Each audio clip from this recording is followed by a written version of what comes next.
voilà, augmenter sa visibilité sans complexifier son quotidien.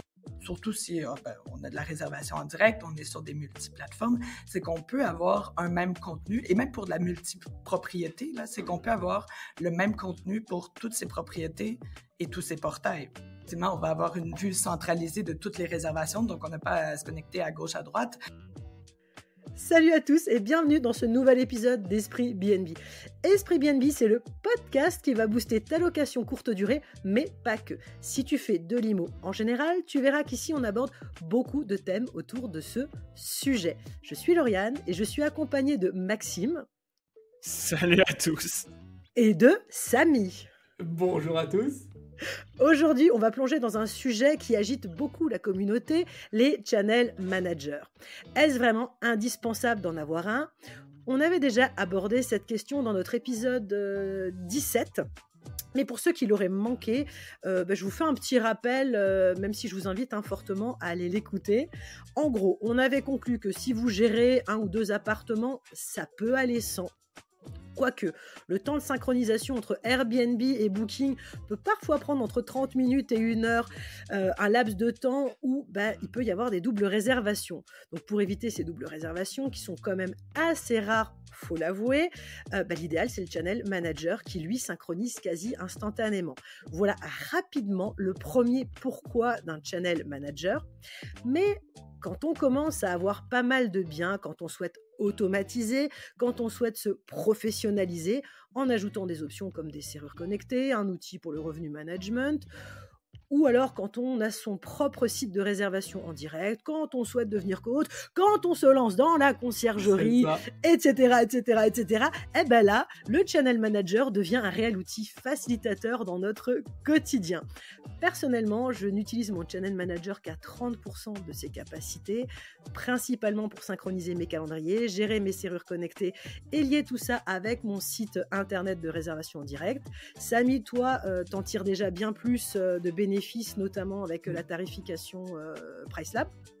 Pricelab, site de réservation en direct, oui. Ouais, mais on sait qu'un channel manager, ça offre bien plus que ça.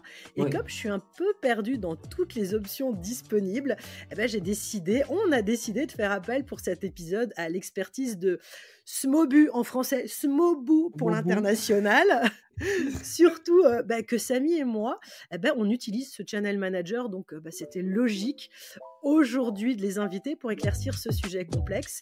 Et donc, on accueille Marie. Qui est Business Development Manager chez Smobu. J'arrive même pas à Smobu, je vais dire Smobu, pour le marché français. Bonjour Marie. Merci de me recevoir. Business Development Manager, c'est un grand mot pour dire vente, support, pour une expertise aussi en tourisme, mais voilà, dans la location saisonnière, mais dans d'autres domaines également. Et je pense que c'est important de le mentionner aussi, c'est que j'ai aussi cet aspect de voyageur. Bon, vous pouvez l'entendre peut-être déjà dans mon accent. Je ne suis pas française et je dis Smobu. Mais tout le monde le dit un peu à sa façon, il n'y a pas de souci. Mais voilà, je suis de Montréal, donc juste pour clarifier les choses dès le départ. Donc, comme ça, voilà, vous avez plus ça en tête, c'est passé. On peut passer au vif du sujet.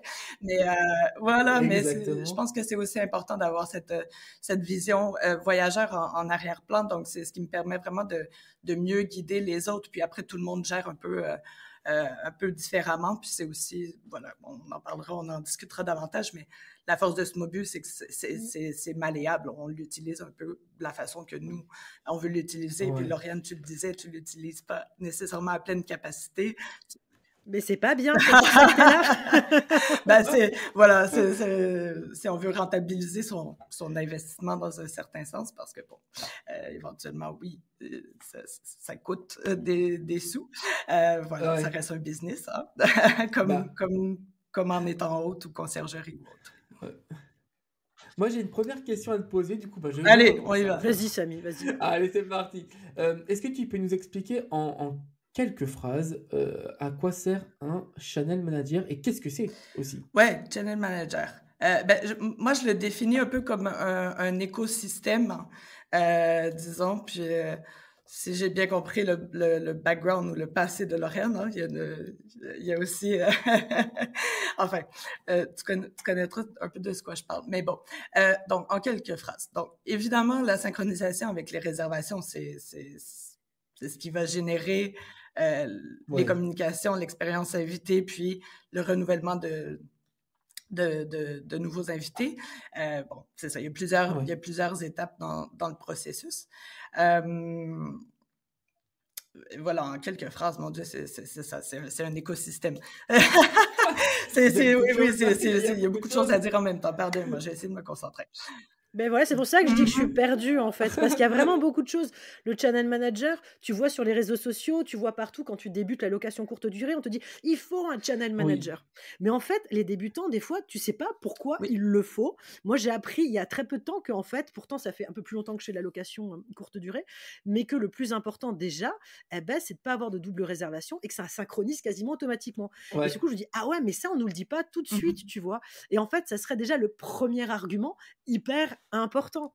Oui.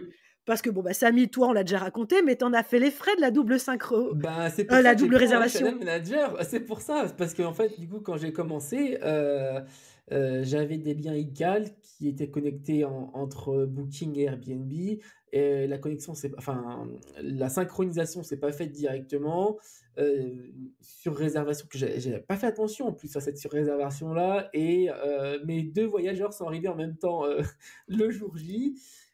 Voilà, donc je me suis dit bon, je vais m'équiper maintenant, parce que du coup ça m'a coûté cher cette affaire, parce qu'il fallait que je reloge la personne et en plus il fallait que je la reloge c'était un jour férié, donc du coup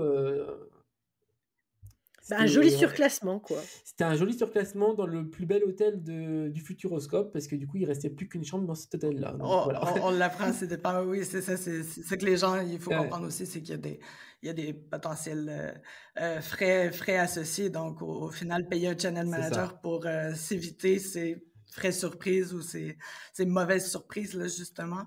Mais oui, OK, donc, si on part de là, ce qui me semble, et pardonnez-moi, ça me semble évident dans ma tête, c'est mon quotidien, mais c'est vrai qu'il faut partir de la base. Et puis, évidemment, il y a de plus en plus de portails, d'offres, donc on connaît les principaux, bien sûr, mais il y en a beaucoup, donc il faut les interrelier, oui. La connexion ICAL, c'est une technologie du passé, si on veut. Maintenant, on est plus sur... Exactement. Donc, ça roule un petit peu au ralenti, alors que de nos jours, il y a des connexions un petit peu plus poussées, justement, que les channel managers ont accès, qui sont des connexions en direct, qu'on appelle API, si on veut parler en langage de connexion. Donc, API, c'est interface à interface. Donc, c'est à peine quelques secondes de synchronisation. Donc, vraiment, c'est vraiment minimisé en termes de double réservation. C'est minimisé au maximum. C'est la meilleure connexion que les channel managers peuvent avoir. Tiens, je me dis ce qu'on va pouvoir faire, on va peut-être pouvoir y aller crescendo en disant, voilà, tiens, là, c'était pour cette double réservation, c'est super intéressant. On peut se dire aussi, tiens, pour un débutant, et puis on pourra aller vers ceux qui vont plus loin, les plus poussés, ceux qui vont utiliser presque 100% après du channel manager. Moi, je vois la deuxième chose qui est intéressante, c'est que sur une seule application sur son téléphone, on arrive à voir les différentes plateformes de réservation, on arrive à voir ces différents appartements. Donc, tout ça, c'est regroupé sur une seule application. Donc, ça, c'est vachement bien. Et ce qu'on nous demande, le plus, mais assez souvent, et que je vois les gens sur les réseaux, moi j'ai toujours des entreprises, donc je sais faire une facture, mais un truc tout bête, la plupart des gens, quand ils se lancent dans la location courte durée et que le client demande à faire une facture, ils savent pas faire.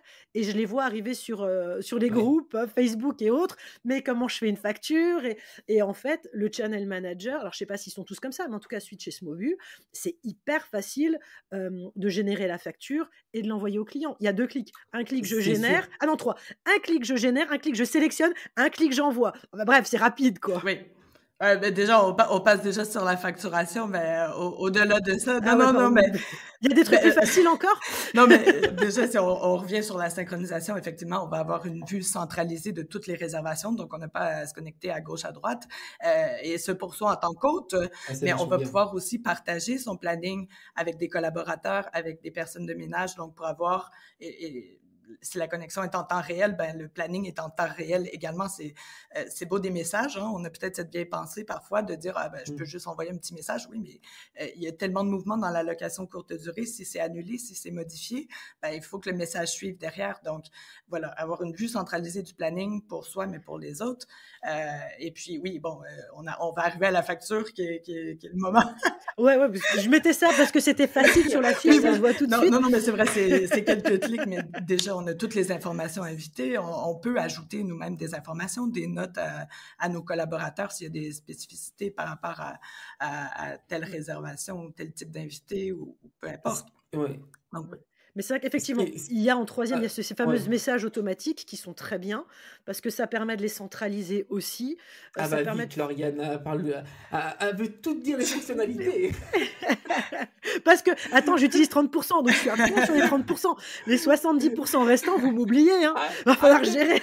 Bon, c'est sur le calendrier également. Ce qui est hyper intéressant, c'est que par rapport au lien iCal, c'est que dans un channel manager, on a toutes les infos. Un lien iCal récupère juste, en fait, l'occupation, entre guillemets, mais on n'a pas le nom de la personne, je crois, on n'a pas le nombre de personnes, on n'a pas tout ça. Que dans le channel manager, là, on a tout ce qu'il faut, quoi. Et si on n'a pas, parce que ça dépend, les liens ICAL contiennent des informations différentes, effectivement, mais si on n'a pas, on peut les ajouter. À un certain moment, il faut savoir qui va habiter notre bien, là, donc voilà, pouvoir le rejoindre, ça c'est sûr. Donc... Moi, j'avais une question plus... alors, pour le rappeler, encore une fois, ceux qui nous écoutent doivent en avoir marre que je le rappelle, mais... Samy et Lauriane sont exploitants en location courte durée et ont l'habitude donc de toutes ces problématiques. Moi, je ne suis pas encore à ce stade-là. J'ai plutôt une vision extérieure et une vision plutôt voyageur.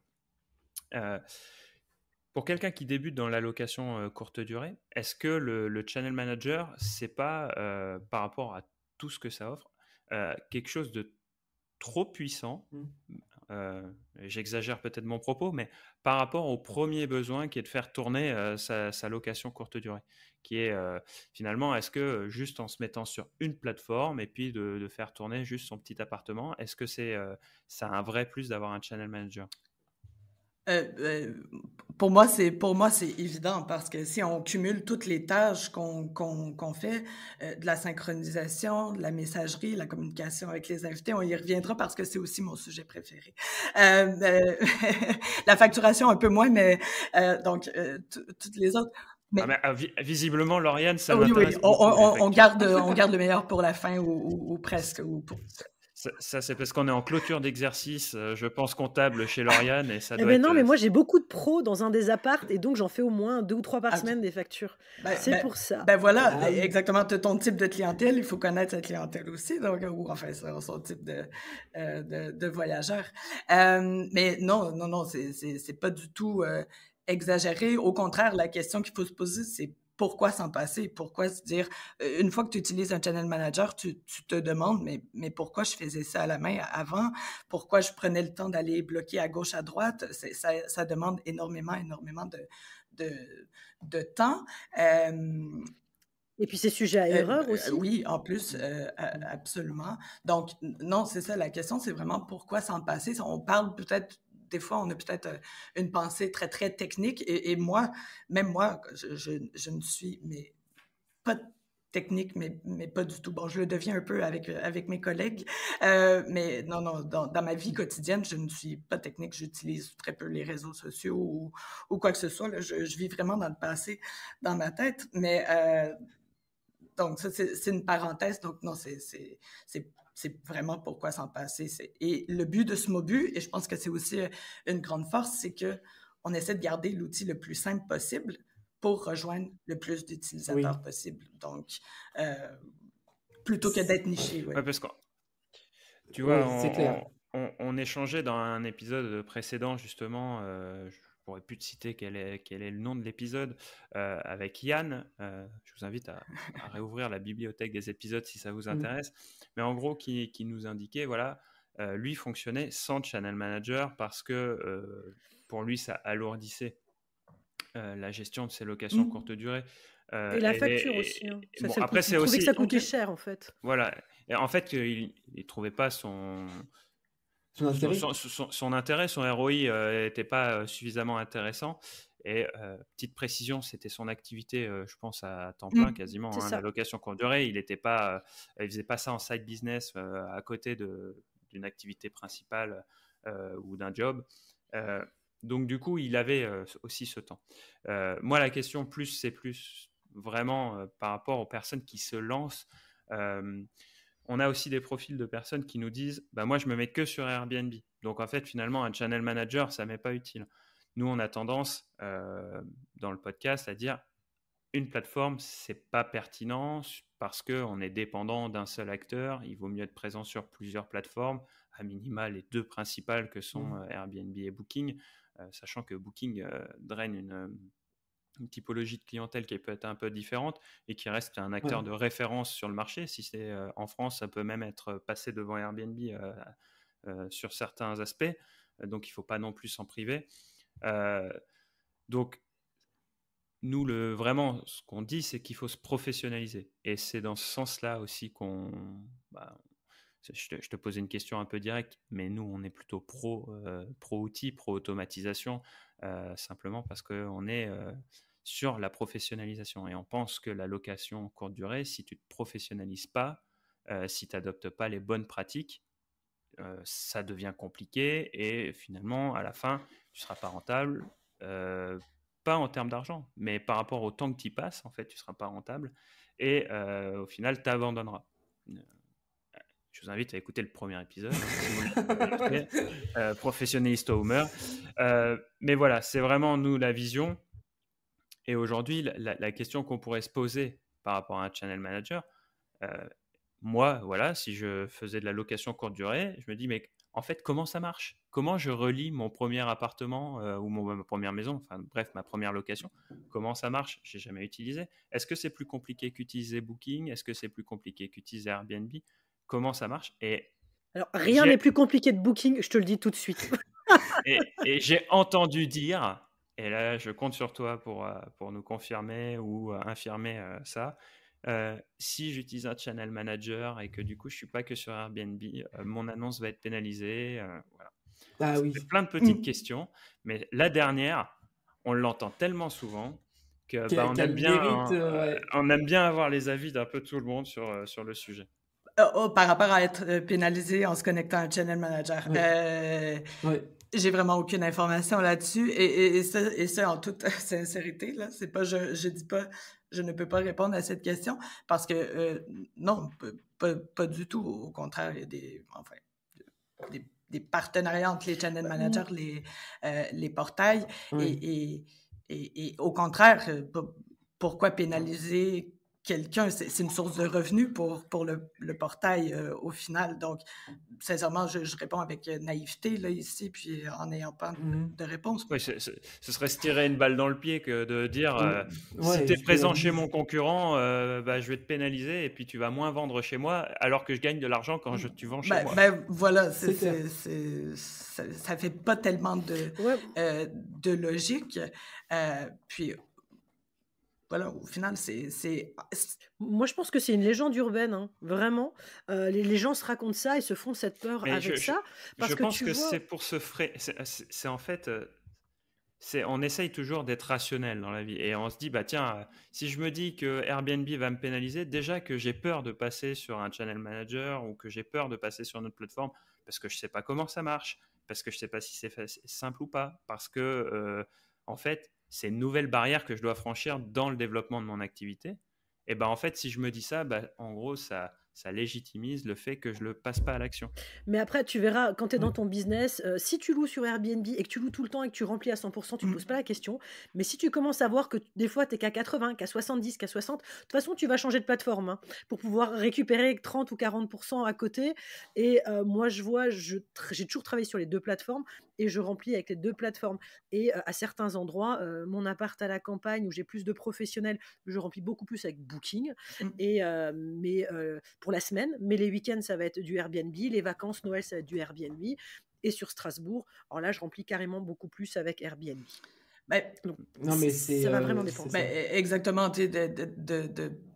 de pas dépendre d'un seul portail, je pense qu'on l'a mentionné, d'avoir plus de visibilité. On a aussi mentionné Airbnb, c'est un certain type de clientèle. Booking, ça va être un autre type de clientèle. D'autres portails, là, si on extrapole.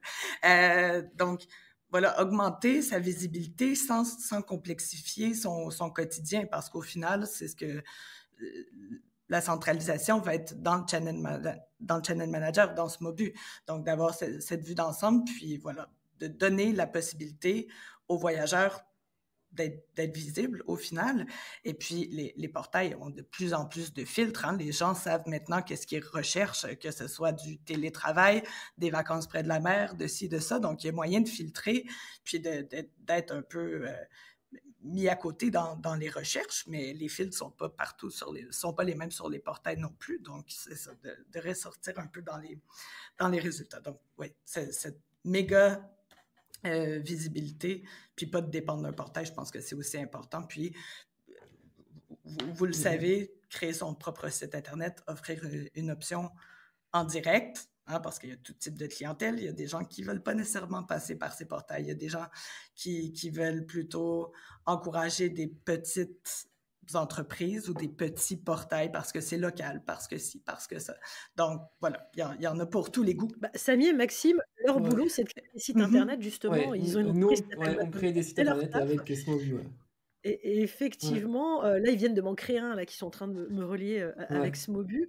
Et vraiment, on incite les gens, alors peut-être pas pareil quand on n'a qu'un seul appartement, mais quand on commence à avoir plusieurs biens, de pouvoir se détacher de ces grosses plateformes et d'essayer d'avoir quand même un maximum de réservations en direct pour avoir sa propre base client et de pas être dépendant de, par exemple, si une plateforme augmente ses prix, ou moi, là, ça fait plusieurs mois que je me prends la tête avec Airbnb sur un des appartements où je suis co-hôte, où je n'arrive pas à être co-hôte, et c'est depuis 1 mois et demi, c'est toujours pas réglé. Voilà, si j'avais pas été obligée de passer par Airbnb, c'était réglé en 5 minutes. Je réglais le truc, mais je suis coincée. Et donc, c'est vrai que c'est quand même pas mal d'avoir son site de réservation. Et effectivement, ça permet le channel manager de pouvoir relier et en fait d'avoir les réservations directement sur son site. Le client va payer et hop, on a toutes les infos sur le channel manager dans son back-office du channel manager, en fait. Le channel les manager, messages automatiques qui s'en suivent. Merci d'avoir commandé, bienvenue. Avec toutes les... Le channel manager, il est essentiel pour les réservations en direct, dans le sens où il va permettre à la personne de ne pas avoir à faire tout le travail qu'on disait au départ, d'aller vérifier ses calendriers, d'aller vérifier tout ça. Et c'est une crainte qu'on a, nous, quand on nous parle des sites de réservation en direct, c'est de dire non mais attends, j'ai réussi à automatiser sur Booking et Airbnb, c'est pas pour revenir à la mano sur un site de réservation en direct. Et on l'entend encore plus puisque là, il n'y a même pas une plateforme derrière qui va pouvoir faire apparaître un calendrier ou choses comme ça sur les sites de réservation. Et c'est pour ça que nous, on s'appuie sur les channel managers, pas que Smobu, hein, on travaille avec d'autres channel managers, parce que derrière, en fait, ça permet quand même à la personne qui prend son site de réservation en direct de rester dans le même schéma, dans le même process pour gérer sa location courte durée. C'est-à-dire s'ouvrir un canal supplémentaire sans se rajouter une tâche de plus dans la gestion. Ça, c'est vraiment important. Et ça doit être la même réflexion qui doit être portée quand on ouvre un nouveau canal via une autre plateforme. Parce qu'on parle beaucoup de Airbnb, on parle beaucoup de Booking, mais il existe aussi d'autres plateformes de location courte durée et même moyenne durée. Quand on va se mettre sur ces canaux-là, il faut bien imaginer qu'il ne faut pas se rajouter non plus d'autres tâches supplémentaires pour chaque location. Par exemple, envoyer, je sais pas moi, des contrats ou des choses comme ça, si ça rentre pas dans le process initial. On le note souvent avec le Bon Coin. On a des retours là-dessus. Quand les gens se mettent leur location sur le Bon Coin, c'est un process qui est entièrement différent de Airbnb ou de Booking. Donc du coup, il faut bien l'intégrer. Ça peut être une stratégie, notamment quand on fait des réservations longues. Mais il faut bien avoir conscience de tout ce que ça implique derrière. Tout ça pour revenir sur la capacité du channel manager à centraliser les informations. En termes d'infos aussi à centraliser, moi je trouvais important, c'est de parler des prix. J'allais venir. Moi, tu vois, en termes marketing, ce que je trouve hyper intéressant sur la capacité d'un outil à gérer à centraliser une info et à la répercuter, c'est qu'elle n'est pas que dans le sens entrant, elle est en capacité aussi de faire sortir de l'info, et donc le prix, et de se dire qu'au moins tu as un endroit où tu mets ton prix. Ouais. Après, tu as des leviers pour dire je ne vais pas les mettre partout au même endroit parce que j'ai des commissions qui peuvent être différentes, mais au moins j'ai un endroit où je sais exactement où vont s'afficher, enfin à combien est ma nuit sur chaque plateforme, et j'ai pas besoin d'aller vérifier à chaque fois, d'aller changer à chaque fois. Ouais. Et ça, pour moi, c'est essentiel parce que sinon, ça s'arracher les cheveux à se dire sur telle plateforme, je l'ai mis à temps, sur telle autre, et puis sur mon site. Et puis, il y a aussi... du coup, il y en a beaucoup qui ne changent pas leur prix du coup, parce que c'est compliqué quand tu as plusieurs plateformes et que tu changes les prix sur plusieurs plateformes. Hein.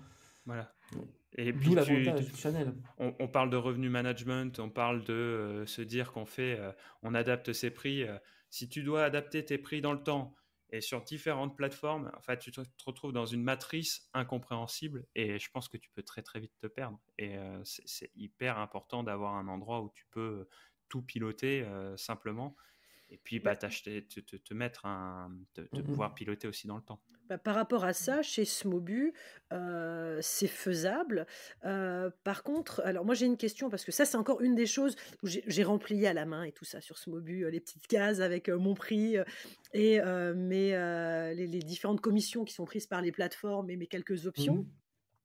Ma question, c'est, tiens, quand tu fais, donc ça c'est la base, le truc simple, quand tu fais du revenu management, parce qu'il y a quelque temps, dans un de nos épisodes, on a reçu Élise de J'affiche complet, qui fait beaucoup de revenu management, et est-ce que directement sur Smobu, est-ce qu'on peut, sur certaines dates, certains prix, sur d'autres dates, oui, ça il me semble, sur le calendrier, Oui. on peut le faire soi-même. On n'est pas obligé d'installer, elle parlait de quoi? Elle parlait de PriceLab, de Beyond Pricing ou d'autres comme ça.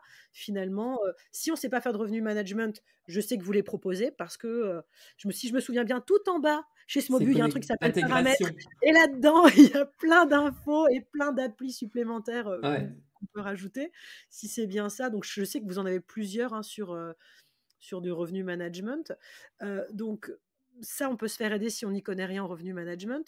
Et sinon, si on s'y connaît, on peut le faire nous-mêmes. Mais moi, j'avais une autre question, parce que Samy m'a dit un jour, alors là, c'est hyper perso, mais peut-être qu'il y a d'autres gens qui sont dans ce cas-là, mais j'en profite, vu que je t'ai sous le coude, Marie. J'ai 3 appartements exactement au même endroit. Et donc, potentiellement, je peux accueillir 6 personnes, 12 personnes ou 14 personnes. Et Samy me disait, on en parlait un jour en off, il me disait, mais tiens, si tu as PriceLab, je ne sais pas comment ça s'appelle, Samy, mais tu me disais qu'à un moment donné, il peut me louer pour 14 personnes. Il y avait un nom non, c'est pas avec PriceLab, en fait. C'est un bundle. Alors c'est un bundle, en fait, avec Airbnb. D'accord. Je croyais que c'était parce que il y avait celui qui faisait les prix, là, le machin qui me regroupait ça. Mais alors là, tu peux... Alors tiens, un bundle. Est-ce que sur un channel manager, comment ça gère? Parce que ça fait partie des 70%, j'ai toujours pas compris comment faire. Allez, on règle les comptes. Allez, pose-moi tes questions. Non, mais je me dis si ça se fait ou pas. Tu vois, j'avais pas compris ce truc de... oui, mais là, on est parti des prix et ensuite sur, nous, ce qu'on appelle des logements groupés. Ouais. Donc, c'est absolument possible de le faire dans Smobu. Donc, il faut avoir... oui, et... Je suis passée à 40% là. Donc, on a la propriété principale qui va inclure le nombre total d'invités, la capacité maximale que tu peux avoir. Puis ensuite, une sous-unité, ce qui fait que si une sous-unité est réservée, les 2 autres sont disponibles, mais pas l'unité principale avec la capacité maximale. Et à l'inverse. Okay. Donc, ça compte comme une autre propriété là, dans Smobu, mais oui, ça permet d'offrir... Ça, c'est intéressant. Tu vois, ça, tu ne savais pas, Samy. Ah ouais, et moi, ça m'intéresse. Ouais. Donc, il y a un palier qui peut être créé comme ça. J'aime pas trop dire on peut pas faire, mais on peut pas faire OK, je mets 4 chambres et 3 chambres et 2 chambres, là, donc différents paliers, disons. Mais si on a une maison ou une villa, par exemple, on peut louer la villa parce que c'est très populaire pendant la période des fêtes ou l'été, en période estivale, etc. Et puis le reste, dire non, je loue les chambres individuellement. Donc oui, c'est une façon de le configurer dans Smobu et d'avoir plus d'offres, donc plus d'options pour les voyageurs. Oui, parce que tu vois, moi je me retrouve d'un coup avec un logement qui peut accepter 14 personnes. 14 personnes dans une grande ville comme Strasbourg, t'en trouves pas des logements. Bah, Donc carrément. potentiellement, je Mais peux le marché de peut-être Noël, sortir le mon marché de épingle du Noël, jeu. ah là, il y a peut-être des intérêts. Ah bah, de toute façon, le marché de Noël, c'est pour ça que je suis à Strasbourg. Voilà. On est hors saison, là, mais Là, on c'est se fini. reprendra en novembre prochain, exactement. Ouais. C'est ça. Mais ouais, voilà. Donc bon, mais oui. Et donc sur la tarification, à ce moment-là, effectivement, bah, ça va s'accumuler sur, si la personne prend, 2, 3, 4 chambres, Ouais, ben attention, c'est que nous, c'est une unité réservable, disons, c'est comme une propriété, hein, donc il faut mettre en place son D'accord. prix OK. pour la capacité maximale, Pour la capacité exactement, maximale. ou ajouter un frais supplémentaire par invité. Enfin, il y a différentes façons de OK. faire les prix. Mais si on revient à l'option des prix, parce que j'aimerais ajouter ma petite touche Smobu. Non, parce que Bien vas-y, parce qu'ils sûr. ont pas tous 3 apparts comme moi au même endroit, donc faut qu'on parle quand même. Non, mais effectivement, les prix, c'est aussi le nerf de la guerre là, en tant qu'hôte. Même avant la facturation, il faut quand même mettre en place ces prix. Donc, mais l'idée, enfin, l'avantage d'un channel manager, effectivement, c'est de se poser une seule question. C'est qu'est-ce que je veux dans mes poches par nuit pour telle période ou telle date pour être rentable ou pour être rentable.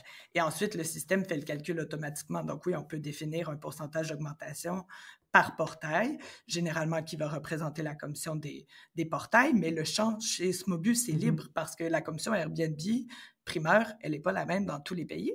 Donc, les gens vont ajuster leur pourcentage de façon différemment. Oui. Ou aussi, il y a certaines personnes en Polynésie française, entre autres, où c'est pas la même devise sur Booking qui va imposer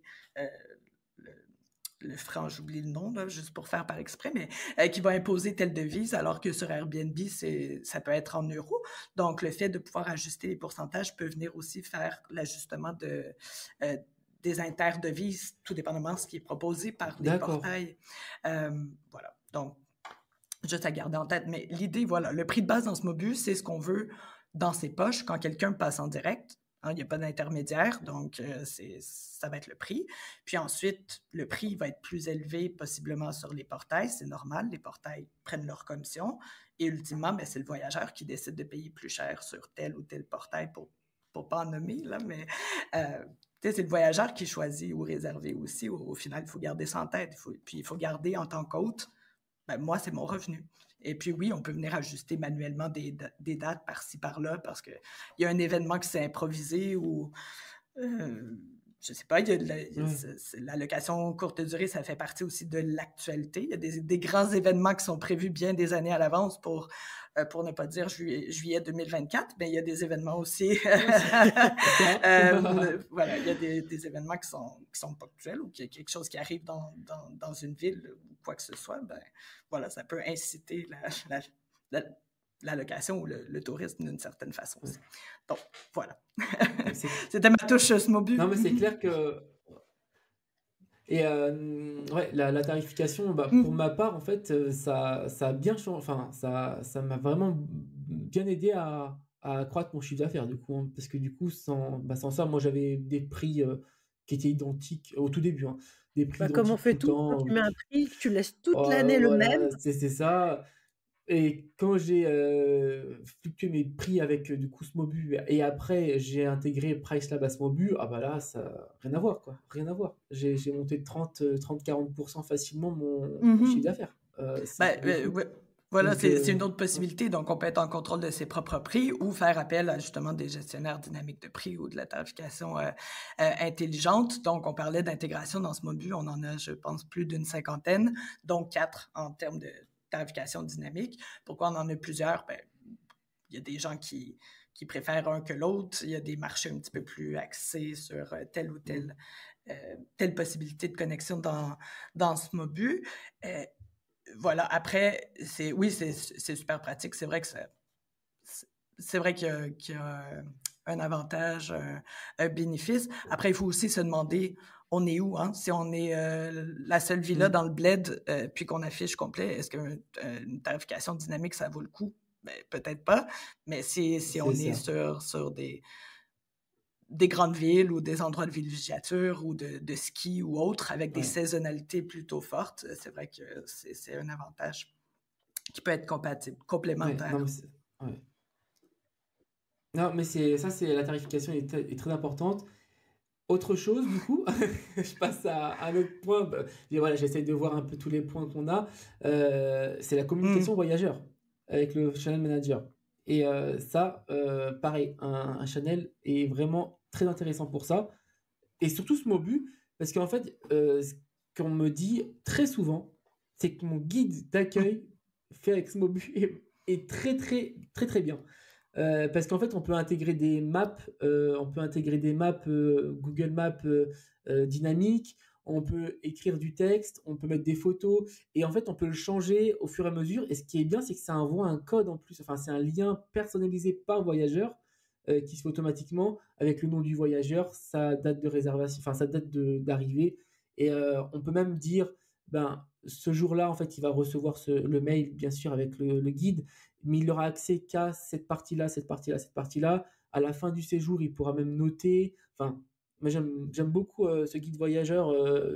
Mais tu m'as jamais dit tout ça. Moi, je suis pas au courant. Mais pourquoi on arrive dans un bon 50% là, de... Oui, c'est ça. Là, Et à la fin de l'épisode, ça sera à 100%. Je suis 100%, j'aurais tout géré.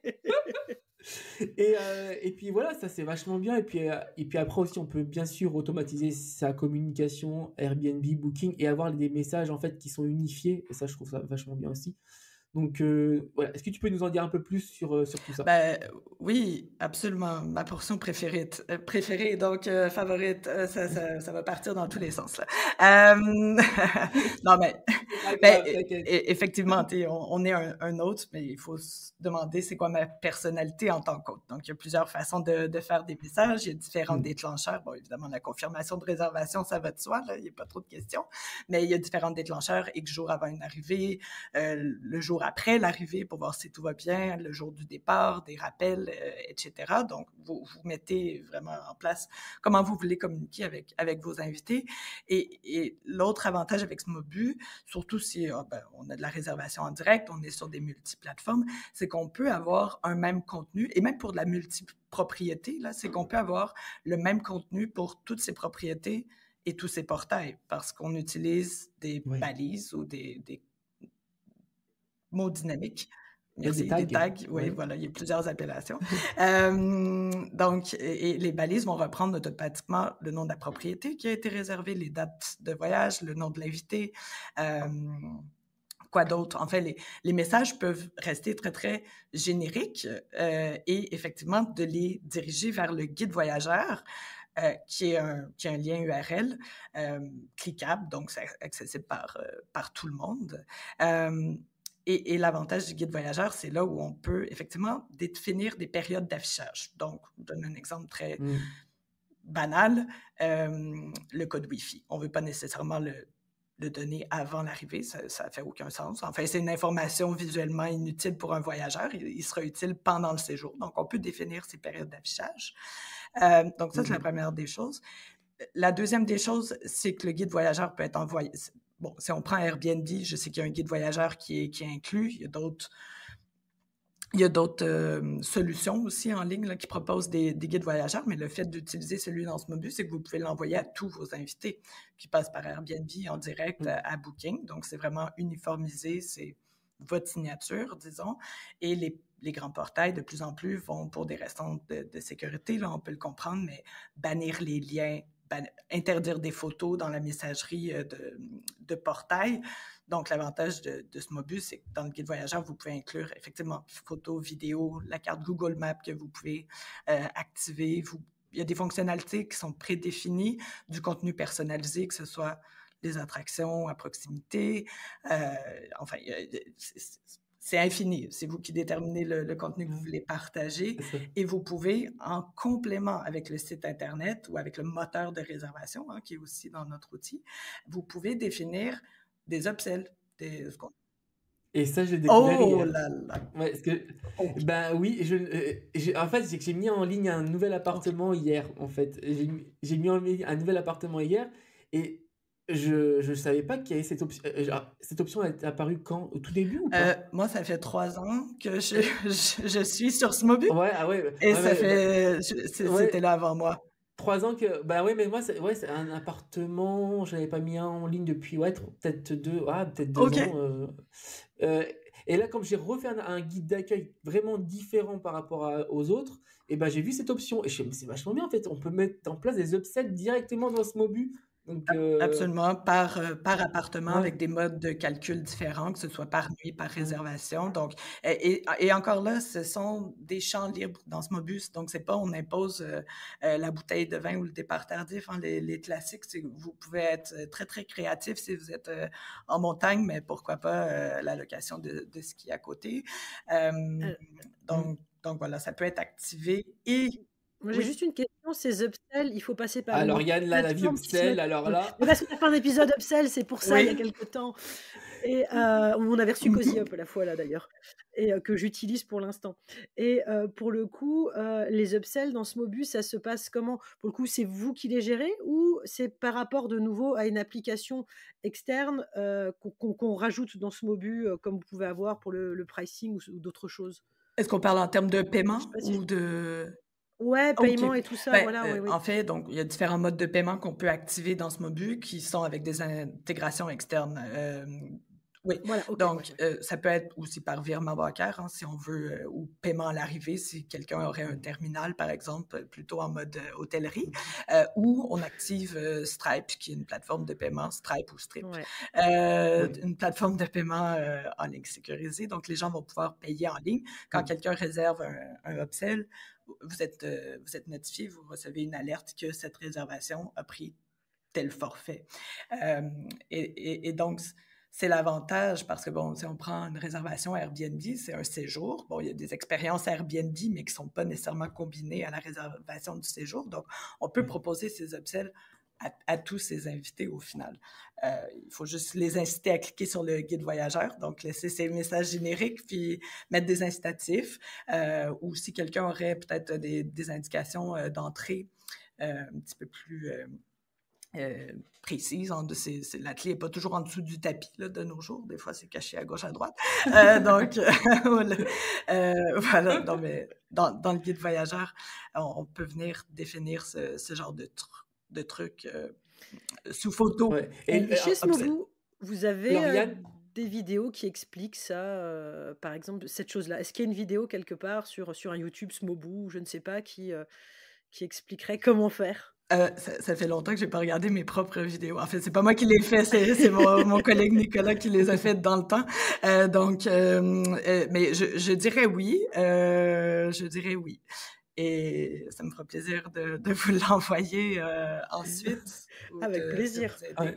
C'est ça aussi, chez Smobu, on est là pour vous guider. Des fois, avec Smobu, il y a beaucoup de choses qui s'améliorent, qui s'ajoutent. Hein. Le marché, c'est un peu en mouvement tout le temps. Donc, je pense que c'est bon. Là, je ne veux pas avoir tous les utilisateurs qui m'appellent demain, là, mais c'est bon des fois de venir faire le point. Ah, qu'est-ce qu'il y a de neuf? Où vous en êtes rendu, vous, avec votre location saisonnière? Hein? C'était peut-être un passe-temps, puis c'est devenu plus professionnel parce que, justement, un outil comme le nôtre. C'est vrai qu'on n'ose pas forcément vous contacter. Souvent, on a tellement l'habitude maintenant quand on contacte des plateformes que c'est compliqué, c'est long. On passe par X, taper le 1, taper le 5, et puis finalement la personne qui nous répond, elle parle pas vraiment bien français, c'est fastidieux. C'est vrai que moi j'ai tendance à ne presque plus appeler, et finalement je me dis c'est bien dommage, je me prive de quelque chose. Et puis, si j'ai envoyé un mail, parce qu'une fois j'ai eu un souci, mais pas vous, hein, c'est mon fameux souci Airbnb qui m'a pris la tête pour être co-hôte, et ils m'ont dit c'est à cause du channel manager. Pardon. Et ils m'ont fait enlever Smobu, ils m'ont dit il faut enlever tout le channel manager et vous pourrez être co-hôte. J'ai dit oui, mais si à chaque fois que je vais être co-hôte, il faut que j'enlève le channel manager. Et bref, je vous ai écrit, dans les 15-20 minutes, j'ai eu une réponse hyper bien détaillée. J'ai essayé, c'était pas du tout vous, hein, mais en tout cas, j'ai une super réponse rapide. J'ai essayé, j'ai réinstallé mon channel manager après. Mais effectivement, vous êtes hyper réactif et avec des réponses compréhensibles. Donc ça c'est chouette. Donc oui, non, alors n'appelez pas tous demain après le podcast, hein, mais vous diluez le truc, mais ça peut être très chouette. Effectivement, on n'ose pas, et pour le coup, apparemment chez vous on peut appeler, et c'est vrai que ça va. Tu vois, ça fait un petit bout de temps. que je veux intégrer, bon, alors, on n'y est peut-être pas encore là dans notre conversation, mais je le pose là et puis on réfléchira peut-être pour plus tard. Moi, j'ai mon équipe ménage. Pour l'instant, c'est moi qui gérais. Quand j'ai qu'une seule personne, c'est facile. Là, ça commence à s'agrandir. Je suis allée voir tout en bas, paramètres, les petites options. Il y a l'option avec ménage et avec, je crois qu'il y a les intégrations 4, 5, voire 6 entreprises qui proposent éventuellement de gérer les calendriers en lien avec les femmes de ménage. Et finalement, je me suis dit, mince, il faut que j'aille les tester chacun, il faut que j'aille voir, je ne savais pas trop comment me mettre dedans. Et en fait, j'aurais appelé, je me serais moins pris la tête, on m'aurait expliqué vite fait et j'aurais dû faire ça. Donc, moi, j'appelle demain, pas les autres. Non, mais il faut pas hésiter. Vraiment, notre activité, c'est ça. C'est en changement, c'est en amélioration. Il y a des nouveautés.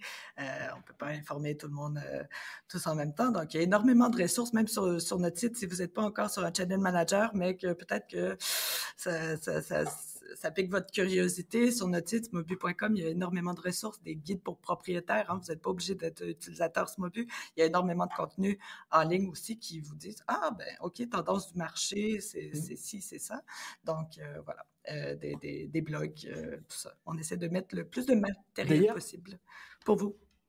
En parlant de nouveautés, est-ce que tu as des petites nouveautés qui vont arriver prochainement chez Smobu qui pourraient nous communiquer? Ah, la question. Ah, t'es déjà aux nouveautés, toi, ça y est. Alors, on dit que moi, je vais loin. On en parle. Voilà, donc,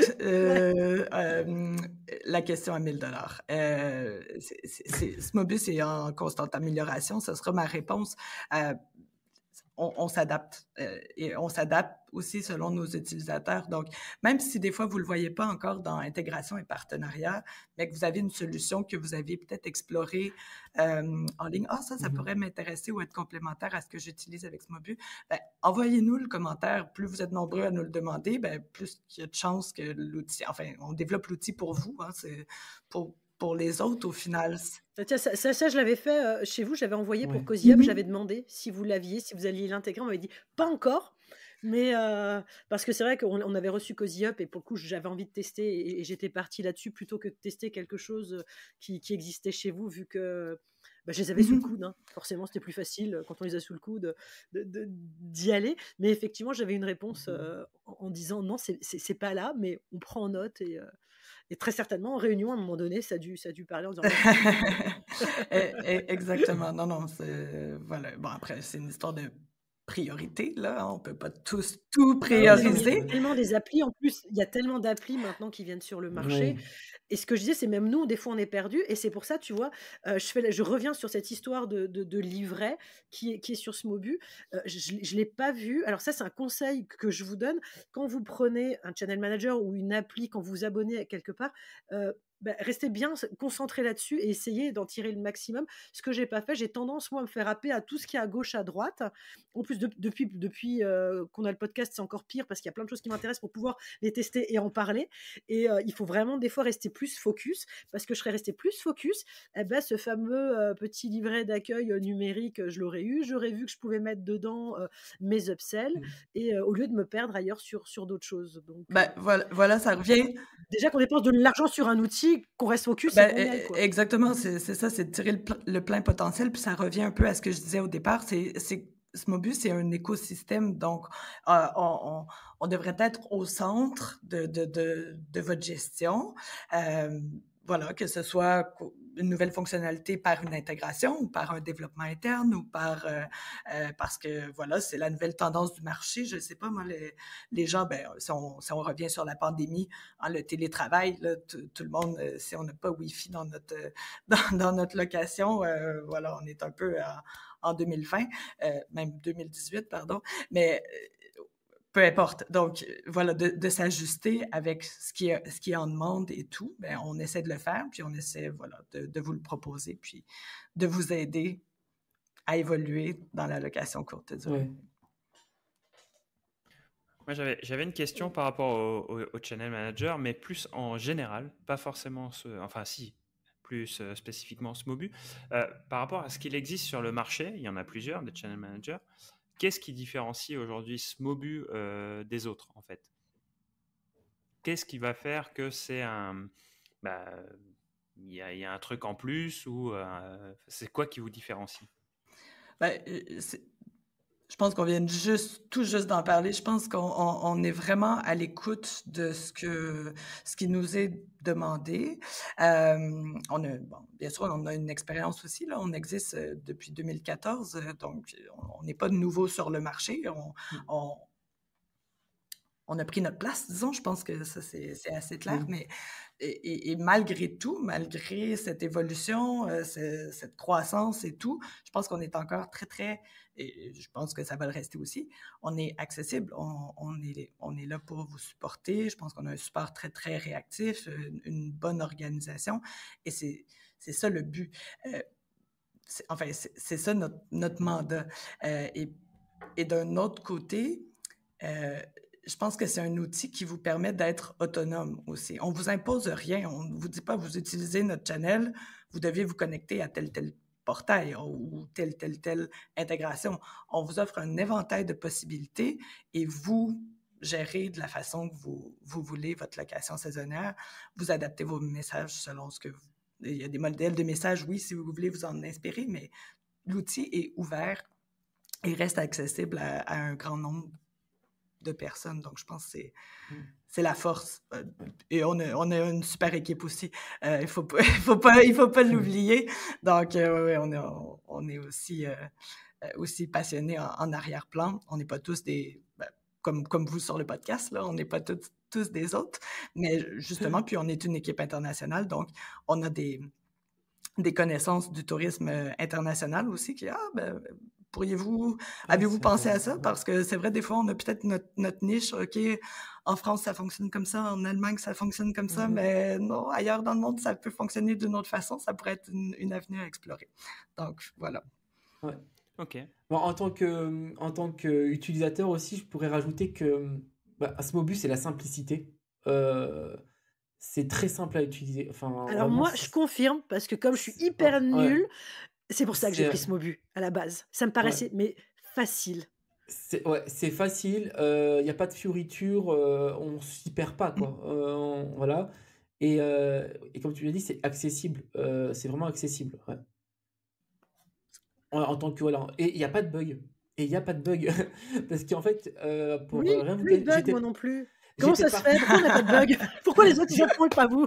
En fait, moi j'étais sur un autre channel manager avant. Quand j'ai commencé, j'avais pris un autre channel manager et en fait j'avais pas mal de bugs de synchronisation de calendrier qui pouvaient être préjudiciables et du coup je suis parti. Et j'avais découvert. En plus c'était ta grosse peur, ça. Ouais, et du coup je suis parti sur ce movie un peu par hasard parce que j'en avais vu sur internet. Je me dis je vais tenter et en fait j'ai jamais eu de bug. Tout est synchronisé parfaitement et pratiquement à l'instantané, donc ça c'est vachement bien. Très heureuse d'avoir ces commentaires. Je veux juste être réaliste ici. Là, ça reste de l'informatique. Hein, on n'est pas à l'abri. Il y a peut-être des auditeurs qui, eux, en ont eu. Et je ne veux pas insister là-dessus. Donc, c'est effectivement... Mais... Parce qu'il il y en a qui peuvent... Mais non, je pense qu'avec toutes les années, comme je disais, on existe depuis 2014. On est en mesure de dire, d'anticiper, OK, ça pourrait être... ça pourrait aller dans ce sens-là, dans ce sens-là. Donc, on a des backups. On se munit de backups pour justement garder cette réputation que vous mentionnez ici. Donc, très heureuse de vous l'entendre dire. Enfin. Et du coup, par rapport à ce que tu disais à l'international, il y a une fonctionnalité que je n'avais pas compris. Et maintenant, je pense que je comprends parce que ça doit se faire dans d'autres pays. C'est le check-in en ligne. En France, moi, je ne l'utilise pas. Mais il me semble que c'est une fonctionnalité en fait qui est utilisée pour des étrangers, c'est ça, non? Oui, en fait, effectivement, peut-être qu'il y a des auditeurs français qui nous écoutent, qui ont des locations en Espagne ou en Italie. Hein, très, très possible. Je pense à ces deux-là parce que c'est les deux marchés qui sont côte à côté de moi au bureau. Mais effectivement, dans ces pays, c'est obligatoire pour les autres de demander toutes les informations aux voyageurs puis de les communiquer aux autorités. Donc, vous avez cette fonctionnalité-là. Ou via une autre intégration qui est aussi très bien, qui s'appelle Check-in. Mais dans ce mobile, vous avez un formulaire que vous pouvez mettre en place. Ou, si je ne dis pas de bêtises, je pense en France, dans certains cas aussi, si on n'est pas français, on doit fournir une pièce d'identité à l'occasion dans certaines communes, je ne sais trop. Ben voilà, via le check-in, le formulaire, vous pouvez l'envoyer à vos invités. Mais c'est vrai que c'est peu utilisé cette fonctionnalité en France parce que c'est pas requis pour le moment. Hein. Les législations peuvent toujours changer. Voilà. Mais donc, comptez-vous chanceux de ne pas avoir cet extra pièce ou enfin cet extra step à faire dans votre quotidien. Ouais. C'est clair. Donc, oui. Alors, moi j'ai d'autres questions parce que finalement, on parle d'intégration. Est-ce que tu peux nous parler un petit peu des intégrations qu'on peut mettre en place quand on... Il y en a plein, mais voilà, dans les grandes lignes, ce qu'on peut mettre en place sur Smobu pour performer encore plus et arriver au 100%. Mais déjà, il faut optimiser l'utilisation de Smobu. Puis après, ouais, les petits plugins, les intégrations, déjà, je peux vous dire celles qui sont peut-être les plus utilisées ou oui, les plus utilisées. Bon, effectivement, la tarification dynamique, si on parle en France, je pense que c'est le deuxième marché en termes de location courte durée dans le monde, là. Hein, donc, il y a énormément de compétition. Donc, ça peut être intéressant. Après, il y en a certains qui offrent des essais gratuits aussi. Hein, donc, si vous voulez simplement tester, voir est-ce que ça peut être bénéfique pour moi. Donc, ça, c'est une option. D'autres personnes qui nous arrivent aussi, c'est au niveau des serrures connectées. Donc, que ce soit Igloo Home, Nuki, Ducky, enfin, il y en a plusieurs. Donc, je pense qu'on a toutes les principales, là, sincèrement. Voilà. Donc, ça permet dans certains... Ça dépend toujours aussi des intégrations, mais Smobu, c'est un communicateur. Donc, vous avez une réservation, on envoie l'information à Nuki, nouvelle réservation, OK, ça prend un code, parfait, c'est généré, c'est renvoyé dans un message automatisé de Smobu. Si on prend l'exemple de Nuki ou de Igloo Home, donc ça, effectivement, ça permet d'être vraiment autonome, sans remise de clé en présentiel. Quoique ça prend un backup, j'ai entendu quelques histoires dans des anciens podcast, il faut avoir peut-être un backup, pas toujours se fier à la serrure sécurisée, mais bon. Quelqu'un se reconnaît? Non? OK. Moi, j'ai rajouté une petite serrure, je rajoute des petites boîtes à clés cachées à gauche, à droite. Voilà, donc ça c'est sûr, ça va être les plus demandés. Là, je disais, bon, les méthodes de paiement, effectivement. Donc, nous, Smobu, on n'est pas une plateforme de paiement. Ça vous permet de connecter une plateforme de paiement pour que la plateforme vous reverse les sous. Si, par exemple, vous utilisez Stripe ou PayPal, qui sont des plateformes de paiement compatibles avec notre outil. Donc... Les cautions aussi, alors? Oui, effectivement. Non, c'est vrai. Ça, c'est Parce que Airbnb, les cautions, ça va, c'est pas trop grave, il y a Aircover, mais c'est les copains Booking, là, où c'est pas pareil. Oui, donc on a une intégration avec Sweetly. Si vous ne connaissez pas, c'est une solution uniquement pour les cautions.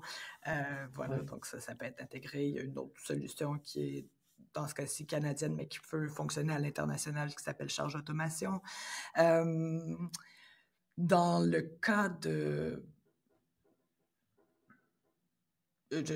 Pardonnez-moi, là, je revois ma case, effectivement, paramètres, intégration et partenariat, qu'est-ce qu'on a? Mais non, ça va être... Bien, regarde cette case-là. C'est la dernière portion. Effectivement, si vous n'avez rien trouvé ou enfin pas trouvé dans notre outil, vous savez qu'il y a peut-être la solution qui se trouve derrière cette section. Moi, j'utilise SMS Factor. C'est vrai. J'utilise. C'est quoi ça? Ça envoie des SMS en fait avec le guide d'accueil dedans. Ah, super! Ça, je me suis posé la question. Et les pépettes, combien ça coûte, ça, en plus? Oh, c'est pas si cher que ça. Après, genre 50 centimes le SMS? Oh, moins non, cher? C'est même moins. Ah ouais, cool. Et moi, j'utilise depuis des années et c'est vachement bien parce qu'en fait, les gens, du coup, ils reçoivent le SMS. Enfin, au moins, ils reçoivent le SMS. Il va falloir vraiment qu'on discute en dehors du podcast, tous les deux. Non, mais on pourra se faire un petit, si tu veux, un petit Teams là pour. Pour en même temps, autant qu'on le fasse là, comme ça les gens entendent nos conversations, ils se disent ah bah tiens, moi aussi je l'ai pas fait. Ah non, c'est bien ça, parce que justement j'avais envie de mettre ça en place, donc c'est cool, je vais aller voir ça. On a souvent, j'ai pas reçu les informations. Au moins ils ont eu le SMS et là c'est pratiquement sûr qu'ils reçoivent quoi. Ouais, non, effectivement. C'est quelques centimes bien dépensés, ceux-là. Ça me fait penser, du coup, par rapport à vos réflexions là, que vous faites. Chez Smobu, il n'y a pas de coach qui accompagne pour la mise en place du channel Est-ce que là, il est manager. en train de dire que j'en ai besoin? Voilà, je lui ai dit, voilà, elle a déjà payé une partie, autant vous fassiez un upsell avec elle en plus en lui facturant un coach. Je pense que là, vous avez une bonne cliente, quoi. Ouais, non, intéressante question. Donc, non, nous, c'est un processus d'auto-installation, Smobu. Après, tout est en ligne, mais il faut... Quoique, je doute pas de ta curiosité, Lauriane, mais il faut il faut aller toucher puis pas avoir peur de dire, OK, je clique là. Ouais. Exactement. Donc, c'est vraiment, on offre aussi un essai gratuit de 14 jours, hein, donc c'est la meilleure façon d'explorer, c'est vraiment de faire le test, voilà, d'aller voir les fonctionnalités qui sont disponibles. On a d'autres outils à côté, on a un chat, évidemment, on est disponible, on est réactif, on en parle un petit peu plus tôt. Donc, il n'y a pas de coach ou de personnalisation. Pourquoi? Parce que tout le monde est différent. On a une clientèle internationale, donc on ne peut pas s'adapter. Vraiment, tout le monde apprend à l'utiliser à sa façon, mais ça revient sur le point. Donc, une fois par année, de se faire un petit reminder dans son agenda, de dire « Ah, je devrais contacter Smobu, voir qu'est-ce qu'il y a de neuf, et puis qu'est-ce que je peux améliorer dans ma propre gestion, dans mon propre compte. » Samy vient de trouver une nouvelle branche d'activité à lancer tout de suite là, sur Esprit BNB avec des coachings Smobu, vu que c'est pas pris, le marché est libre. Là, il est parti, là. Ça y est, là, il est sur le business plan. Demain, il m'envoie les prix. Intégration externe. Moi, je fais la cliente essai gratuite. Tout en bas. Toi, sur intégration externe, tout en bas, je vois. J'y suis là. Il y a partenariats commerciaux. On va mettre ma comimo. C'est ça. On devrait ajouter une section coach et référer des gens. Oui, c'est ça. Vous êtes approuvé à 5 étoiles, à 4 étoiles. Voilà. Puis là, vous commencez à avoir votre rating. Ouais, c'est bon. C'est bon. On y pense pour la prochaine saison. Tu vas voir. Si la semaine prochaine, il y a un truc qui bouge, là, moi, ça y est. C'est noté. J'ai fait une impression d'écran. Ça ouais. Non, c'est vraiment bien. Bon, alors, en intégration, qu'est-ce qu'on a d'autre? Les équipes oui, ménage. Effectivement, la gestion de tâches. Donc, dans Smobu, on peut créer des comptes pour accéder au planning, éventuellement avec des droits d'écriture si vous souhaitez que la personne puisse répondre aux messages ou entrer des réservations par elle-même. Mais c'est vrai que si vous avez des équipes de ménage avec peut-être des city managers ou vous êtes une plus grosse structure, c'est vrai que la gestion de tâches, on réfère généralement à Rental Ninja, entre autres. Il y en a d'autres, mais qui est une solution intégrée depuis aussi très, très longtemps dans Smobu, qui permet vraiment une gestion de tâches un petit peu plus poussée que ce qui est offert dans l'outil. Puis aussi, quelque chose, entre autres pour les conciergeries, là, qui voudraient avoir une ventilation ou des rapports un petit peu plus détaillés pour chacun de leurs propriétaires.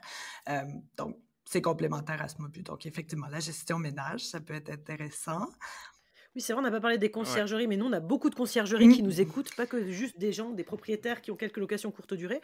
Mais moi, comme je gère les réseaux sociaux, je vois qui vient s'inscrire sur nos réseaux et tout ça. On ne le voit pas sur les statistiques podcast. Les gens voient leur zone géographique, mais on ne sait pas s'ils font que de la location courte durée, si c'est de la conciergerie. Mais moi, je le vois sur les réseaux sociaux et on a plus de la moitié de nos auditeurs, ce sont des conciergeries. Donc effectivement, Smobu est plutôt bien adapté aussi, parce que souvent je les entends parler, les conciergeries il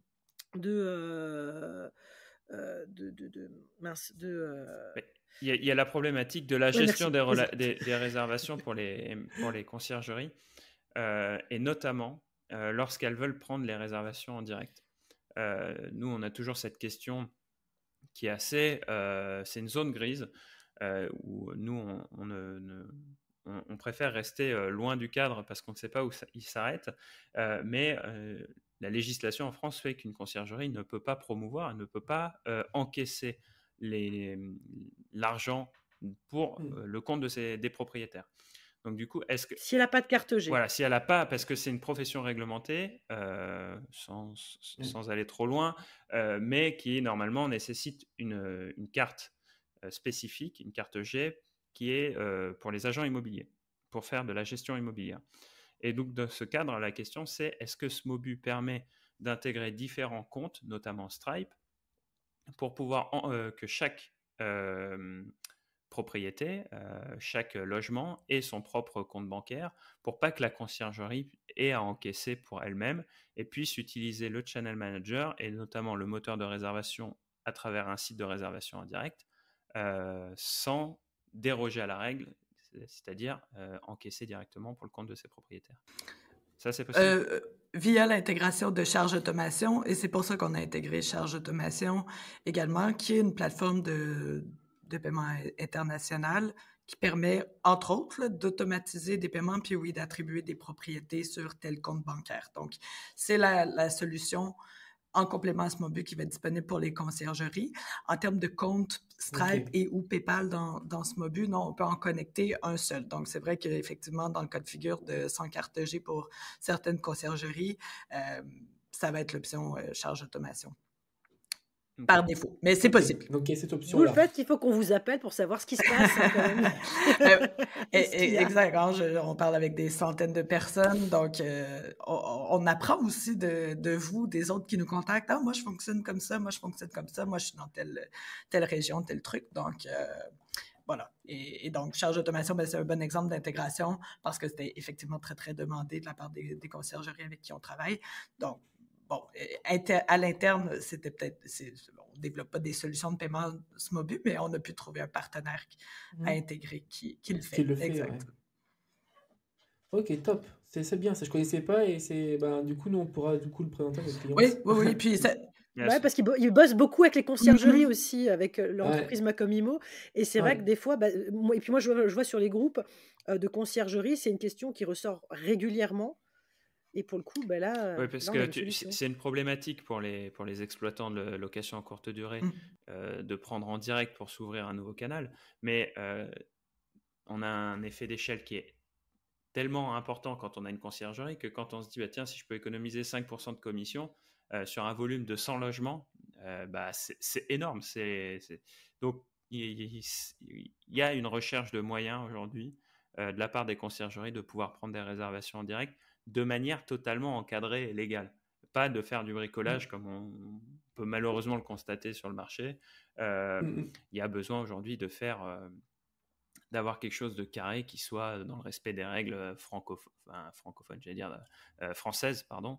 Parce que, comme tu le disais tout à l'heure, vous êtes un produit international, une solution internationale. Donc, du coup, on essaye de s'adapter, mais il y a des spécificités quand même locales. Si ça se trouve, en Espagne, comme tu disais, le check-in obligatoire en amont, qu'on n'a pas en France.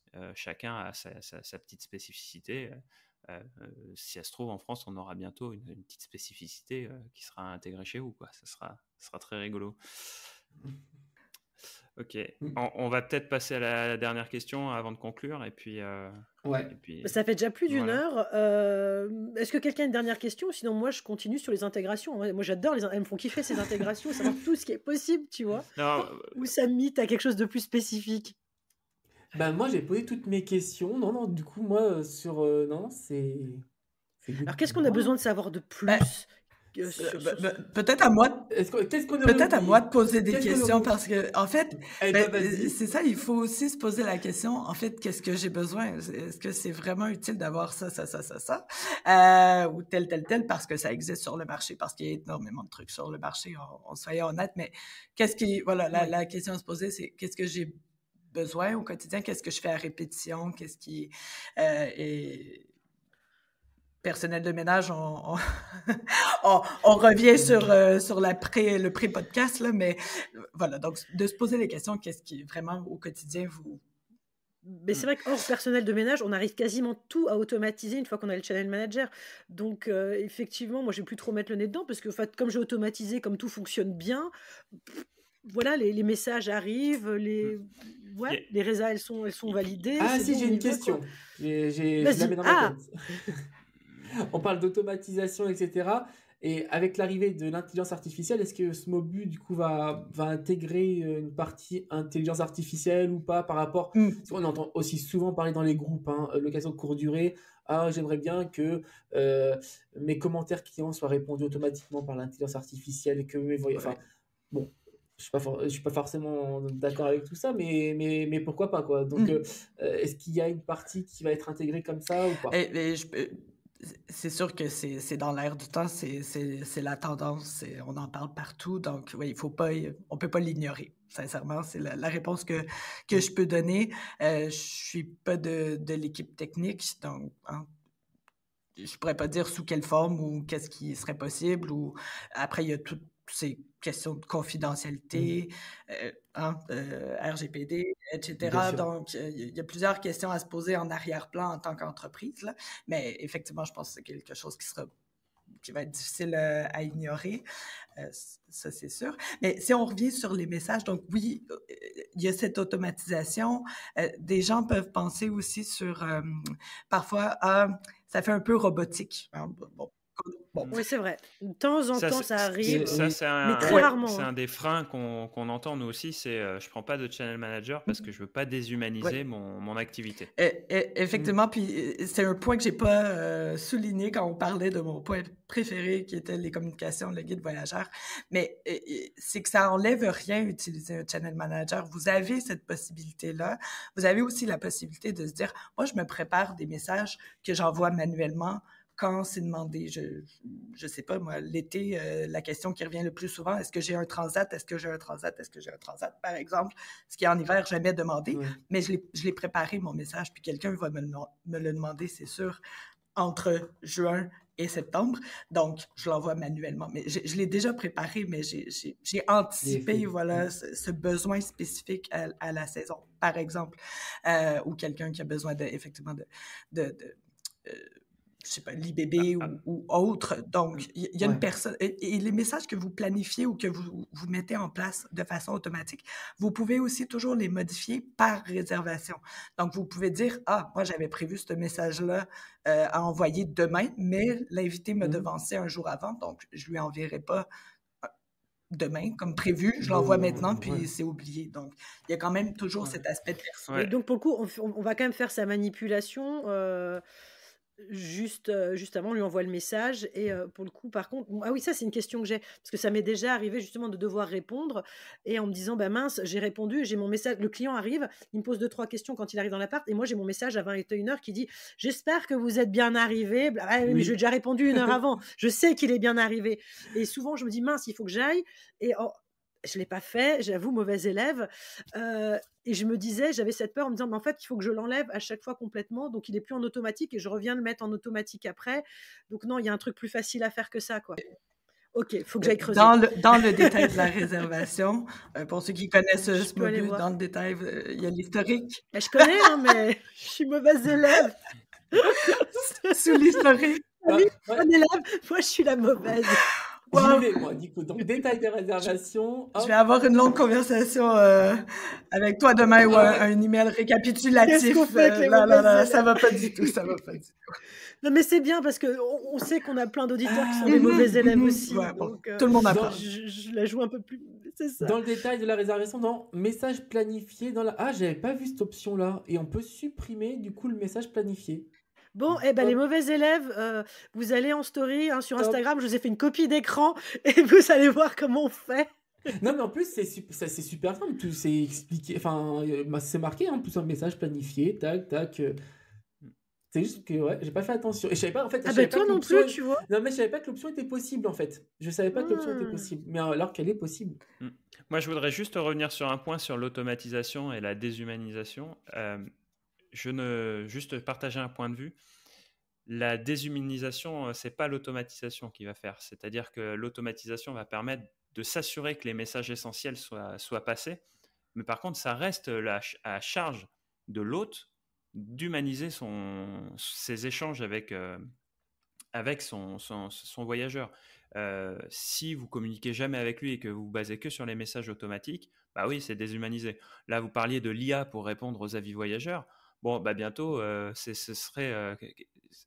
vous n'allez plus rien faire pour votre voyageur. Ça reste quand même un business humain. On fait du business pour des voyageurs qui soient pro ou particuliers, mais il y a quand même une notion de répondre à un besoin fondamental qui est quand même de dormir, même si après, derrière, on adosse ça avec une expérience pour pouvoir valoriser l'offre. Mais on parle d'expérience, de valeur ajoutée. Si vous enlevez tout l'humain qu'il y a derrière, et qu'en fait, c'est plus qu'une boîte à clés électronique ou une serrure connectée, que dès qu'il y a une question, en fait, il faut aller vérifier soi-même dans le FAQ parce que je me suis emmerdé à faire un FAQ. Donc, débrouille-toi à aller chercher parmi les 3000 questions que j'ai référencées. Et puis, si tu en as une autre, je t'envoie vers un prestat extérieur qui va te répondre avec une voix robotisée. Là, c'est déshumanisé, en fait. Par contre, être en capacité de répondre... Moi, quand j'entends ça déshumanise parce que c'est automatisé, ce que j'entends, c'est j'ai plus du tout envie de m'investir dans mon business et je veux plus du tout intervenir dedans. L'objectif de l'automatisation... Ça dépend de ton client aussi en face. Ouais. Parce que tu as des clients qui, t'as beau faire le petit message, est-ce que vous êtes bien arrivé, ou tiens, c'est le départ, ils te répondront jamais parce qu'ils n'ont pas envie. Moi, si le client va me répondre, ah ouais, je suis bien arrivé, il y a eu ça et ça, l'appart est super, et ben là, pour le coup, le message qui va arriver derrière, il n'est pas automatique. C'est moi qui vais le personnaliser parce que le client m'a répondu. Et selon sa réponse, d'un coup, je peux personnaliser un message. Ouais, mais tu vois, là, moi, où je parle dans la déshumanisation, c'est de ne pas être là quand il y a une problématique client. Mais ça, t'es obligé. De toute façon, on a dit, il faut se professionnaliser toi ou meurt. Là, il faut qu'il meure le LCD. Non, mais c'est ça. Mais c'est que t'as aujourd'hui, moi, quand j'entends, c'est l'IA qui va répondre, c'est ça qui va je vais déléguer, je vais faire ça. L'IA, elle peut pas répondre quand le chauffe-eau il a explosé. Non, mais voilà, il y a aujourd'hui, il y a une volonté. Appelle les pompiers. Il y a une volonté de se dire, moins j'en fais, mieux je me porte. L'idée, c'est quand même d'automatiser toutes les tâches chronophages sur lesquelles on apporte zéro valeur ajoutée. C'est-à-dire qu'un message qui est automatisé pour envoyer le guide d'accueil, tu as zéro valeur ajoutée. Une fois que tu l'as rédigé, que tu as mis toute la valeur que tu pouvais y apporter, que tu fasses un copier-coller ou que tu l'automatises, la valeur ajoutée, il n'y en a pas. Tu vois, l'information, elle est transmise. Donc, que tu automatises les tâches sans valeur, ça c'est pas un problème. Par contre, là où il y a de la valeur, si tu automatises ou si tu délègues ou si tu files ça à une IA, c'est là où ça n'a pas de sens, voilà, pour moi. Ouais. Par contre, arriver à se délester des tâches chronophages sur lesquelles il n'y a pas de valeur, oui, là, il faut vraiment automatiser.